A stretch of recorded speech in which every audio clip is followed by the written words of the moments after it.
All right, guys, episode number 12 here of the series. We're now moving over to confirmation. So once we're contextually and locationally aligned with the market, we then move on to the third step of the CLC system, which is confirmation through order flow. Now, this video is going to be very basic, very introductory. We're just going to be laying out some terminology for us to understand before we get into the more complicated stuff. We're also going to be taking a brief look into the main tools that we use to visualize this liquidity, this buying and selling in the market, which is the heat map, the delta footprint chart, and the depth of market. So once we get squared away with this information, we're going to head over to the next video, which is application. So things are going to start to heat up, get a bit more interesting for us, looking more in depth into how we can actually use these tools to understand whether buyers or sellers are stepping in at supply or demand. But first, let's get this boring shit out of the way. Boring, but very important, right? So confirmation simply is the process of observing whether buyers or sellers are actively stepping in at our supply or demand zone. We determine whether buyers or sellers are actively stepping in at this location, at supply or demand, through order flow. Order flow provides a real-time view of orders entering the market, allowing us to see how buyers and sellers are interacting with price. So, contradictory to the standard or the conventional method for viewing price movement in any market, which is candlesticks, we have order flow. So through order flow, can we actually see the makeup and the buying and selling activity that drives these candles? So, by default, by using order flow, we're already putting ourselves in a more advantageous position and a higher chance to succeed because we have more information. If you have more information, you put yourself in a position to understand more about what's going on in the market. And if that's true, your ability or your odds of interacting with the market at a higher level increase. And if that's true, then your odds of being consistently profitable will just decrease or increase. So order flow is the best. Candlesticks are fucking retarded. Why is confirmation through order flow important? So monitoring order flow activity helps us determine whether the thesis behind a location is being confirmed or invalidated. This allows risk to be exercised only when true and real-time buying or selling is present. So the reason that I said whether here is because, take candlesticks for example. If price is pulling back into a demand zone and you use candlesticks, it's very difficult to justify whether buyers are stepping in at that demand zone. And how can you actually confirm that buyers are stepping in when you don't have the access that would allow you to see that information?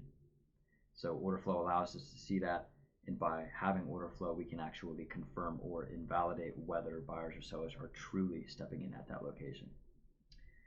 And without confirmation, the thesis at a location cannot be validated. Even with aligned context and location, the trade is passed if confirmation is absent. So, as we made clear earlier in the series, all three elements, all three components of the CLC system, context, location, confirmation, have to be present. We could have a directional bias that supports longs. Price could be pulling back into the most gorgeous demand zone. If we don't get confirmation, if we don't see buyers stepping in at that location, then we do not take the trade. So it can allow us to stay out of lower quality positions and exploit higher quality opportunities in the market. Now, the main tools, as we said earlier, that we use to observe this buying and selling activity are the heat map, the delta footprint chart, and the depth of market. So just a quick note before we get into these tools, we are not going to be diving deeply into the technical mechanics of how price moves through the two main order types, which are aggressive market orders and passive limit orders. So understand that the reason that price moves up and down is due to the relationship of how price is interacting between these two order types. We're going to briefly look into this information in this video as we look into the heat map, but we're not getting too deep into this more mechanical information. So a heat map, which is my favorite order flow tool, visualizes resting liquidity in the order book over time. It shows where passive limit orders are positioned and how aggressive market orders are interacting with and consume that resting liquidity. So when I say resting liquidity, when I say the word passive, when I say limit, understand that all of these represent the same thing, which is just passive orders. Now let's go over to Sierra charts. Oh, just a quick note, actually. If you guys want a look or direct access to these tools, go ahead and check out the Orderflow chart books tab in the Discord. If you're not a part of the Discord, you can go ahead and join by clicking the link in my bio. And before you go to the checkout link, go to the setup guides, because there's some very important information that you're going to want to know and understand before looking at the checkout link. All right, so let's go over to Sierra charts now. So this is the heat map. Aggressive market orders are denoted to us through, aggressive market orders are denoted to us through these green bubbles and red bubbles. This large green bubble right here is an aggressive market buyer. Aggressive market buyers fill passive limit orders. This passive limit order right here is a seller. So essentially, just more simply, aggressive market orders are considered aggressive because they want to get in right now. They click buy market and sell market. They are in the S&P 500, the most liquid instrument in the world. One of the most liquid instruments in the world, very commonly filled instantly at the next best price. So we can see here all these aggressive market orders getting filled and factored into the market. Passive limit orders are considered passive simply because they wait for price to come to their order. So this guy placed his order right here. Price came down into here. His order was still sitting there, unfilled, and then price came into it. This aggressive market buyer filled the passive limit seller. Understand that aggressive market orders fill passive limit orders, and that is the only way for a transaction to occur in the market. So an aggressive market order does not hit an aggressive market order. A passive limit order does not hit a passive limit order, and a passive limit order does not hit an aggressive market order.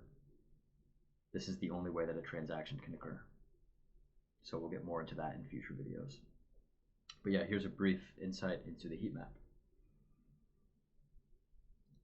Now, the second tool that we use to visualize this buying and selling activity in the market is the delta footprint chart. The delta footprint chart is a chart that visualizes delta at each price level within a candle, showing the difference between aggressive market buy and sell orders. Delta, if you're unaware of the term, measures the difference between aggressive market buy orders and aggressive market sell orders. So I'm not going to spend too much time explaining this. I understand that it may be a bit unintuitive or difficult to understand if you have not yet heard the term, but it is quite simple. All it is bid volume minus ask volume. Once you have done that, the total equals delta.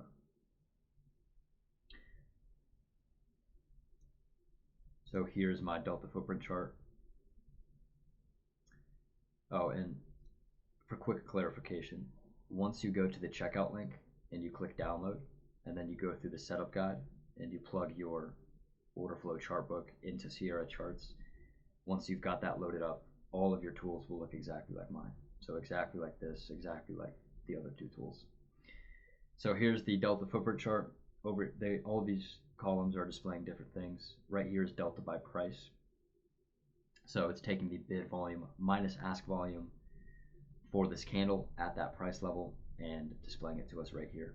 And this is useful to us for many reasons that we're going to get onto in future videos. So right here's the total volume that transacted at that price level during that bar, and over here is total volume as well. It's just colored by the dominant delta.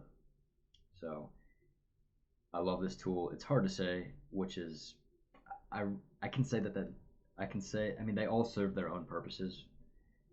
The heat map is probably my favorite, but the depth of market and the delta footprint chart are all just so unique and useful for their own reasons. So that's the delta footprint chart. Now let's head over to the DOM. So this is the third tool that we use to visualize liquidity in the market and understand whether buyers or sellers are stepping in at our level.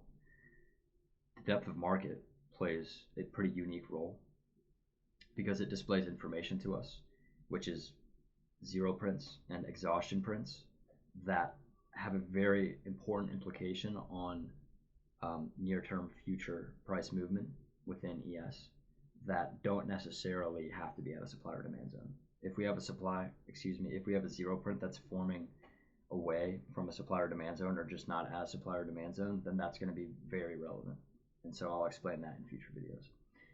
So the depth of market, or DOM, short, displays volume distribution across each price level, along with the bid and ask volume at each price.